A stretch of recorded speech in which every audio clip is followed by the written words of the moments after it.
안녕하십니까, 박병욱입니다. 조선시대 3사라는 것이 있었죠.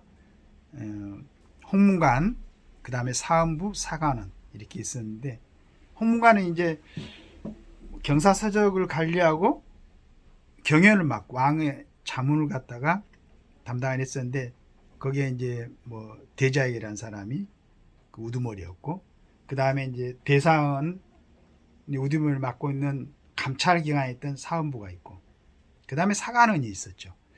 근데 요즘 이제 뭐 역할이 정확히 일치하는 건 아니겠지만은, 어떻게 보면은 요즘 그 신문을 읽다 보면은 우리 신문들의 그 논설 이용이라고 그럴까요?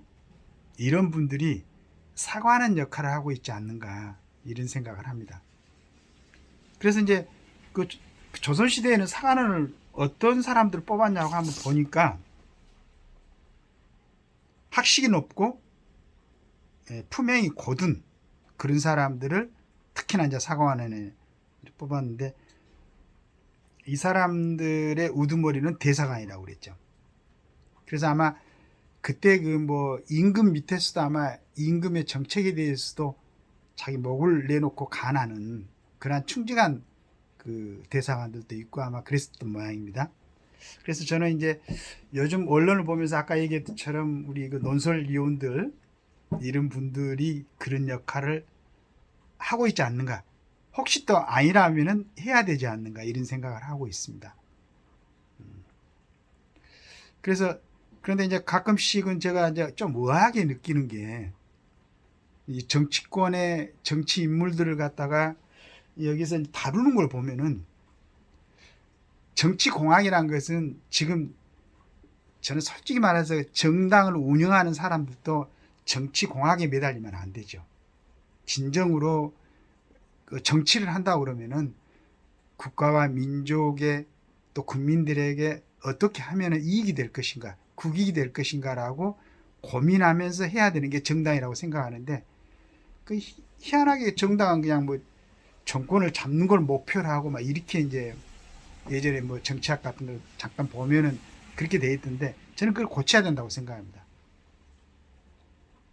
정치라는 게 그대로 뭐 풀이한다면 함으로 바르게 관리한다는 뜻 아니겠습니까?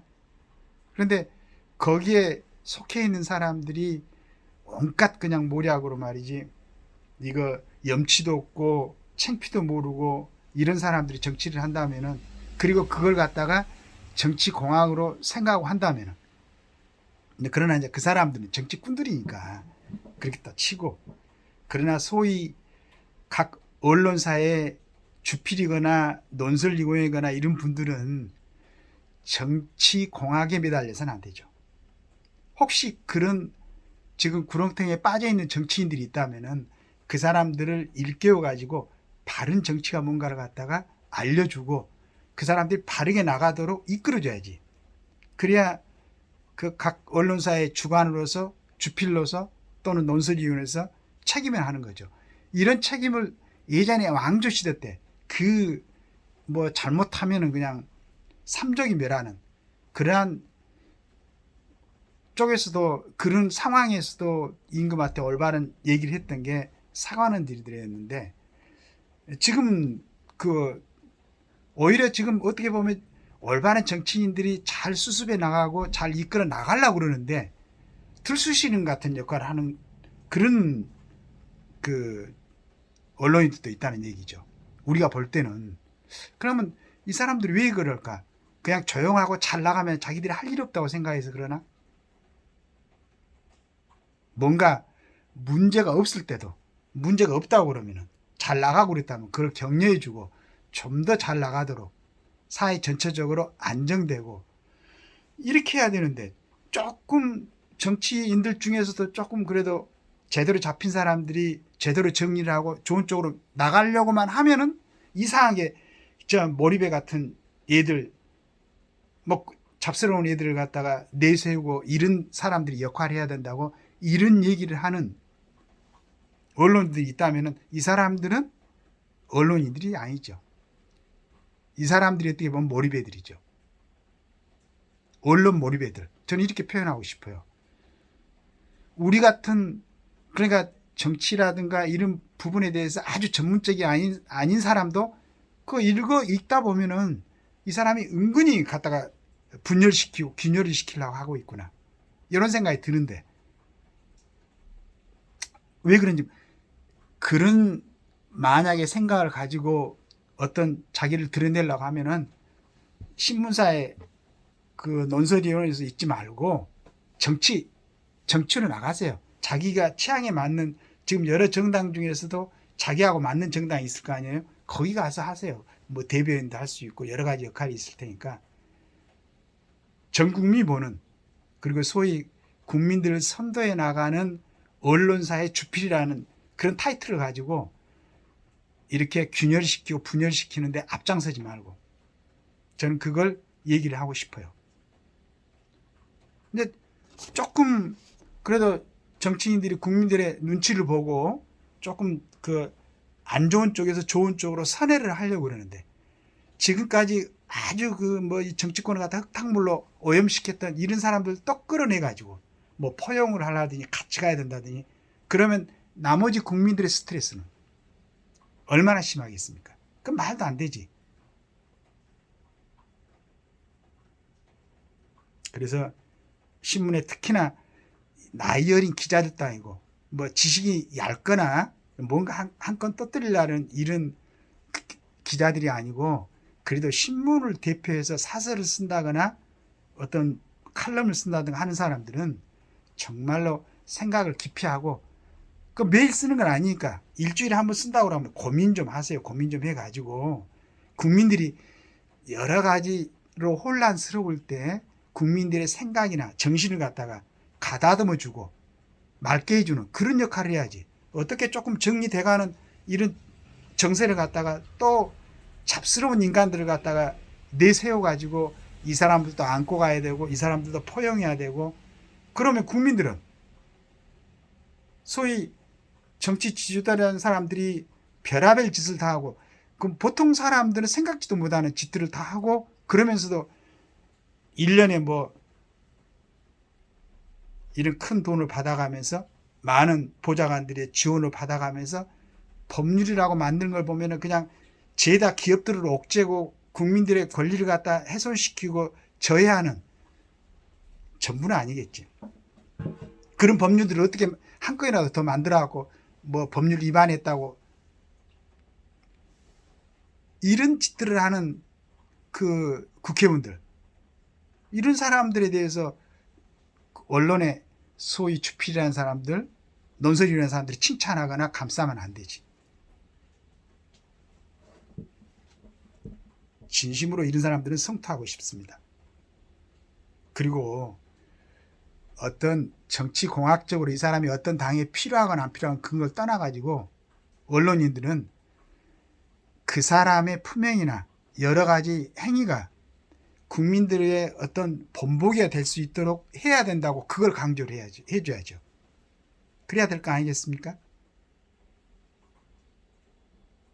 그래서 앞으로는 특히나 그 많은 사람들이 보고, 우리 같은 그 시민들 같은 사람들은 여러분들이 써놓은 글을 통해서, 그 다음에 방송을 통해서 이걸 밖에 세상에 정보를 갖다 보고 느낀단 말이에요.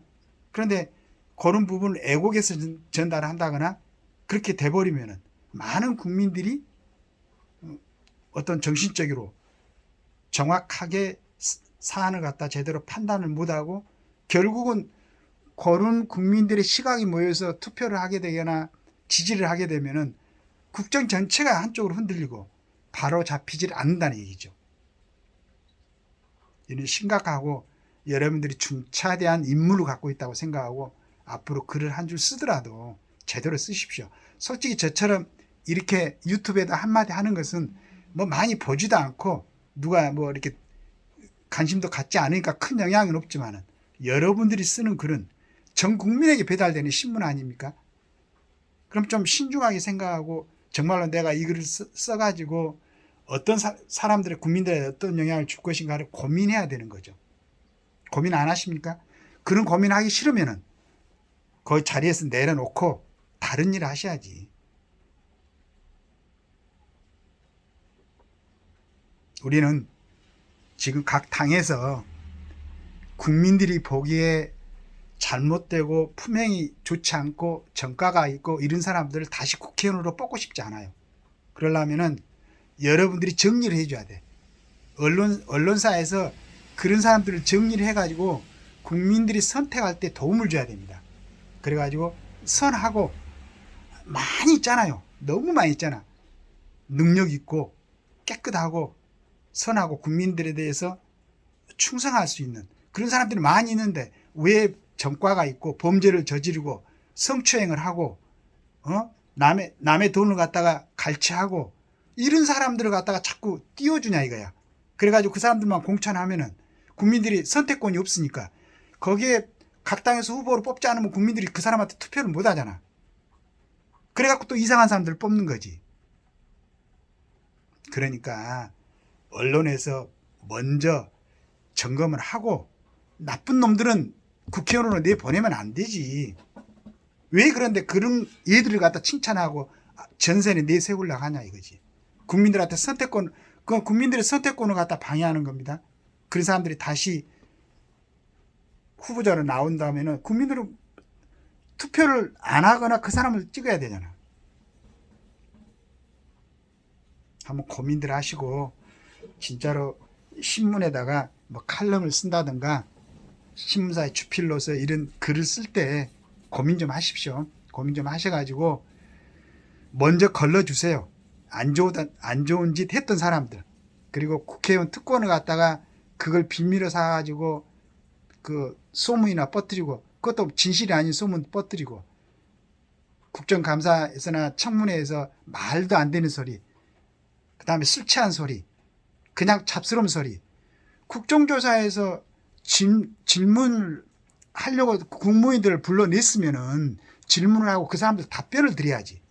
뭐 말도 되지도 않은 소리 질러 쌓고 이런 사람들이 나오지 않도록 언론에서 다뤄가지고 정리를 해주세요.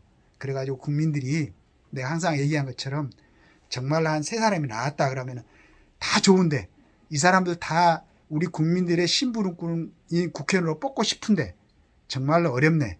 그래도 아쉽지만 그 중에서도 이 사람이 제일 낫네. 이런 고민을 할 수 있도록. 이건 뭐 정말로 뽑을 사람이 없네. 그런데 투표는 해야 되고 어쩔 수 없이 이 사람을 찍어야 되겠네. 이런 고민을 하지 않도록 협조해 주시기 바라겠습니다. 정말로 우리 언론인들 앞으로 중요합니다. 내년 4월까지 생각하고 또 생각해가지고 22대 정치인들은 언론인들이 먼저 검증을 해주세요. 그래가지고 추천해 주세요. 국민들이 편안하고 안심하고 정확하게 투표할 수 있도록 부탁드리겠습니다.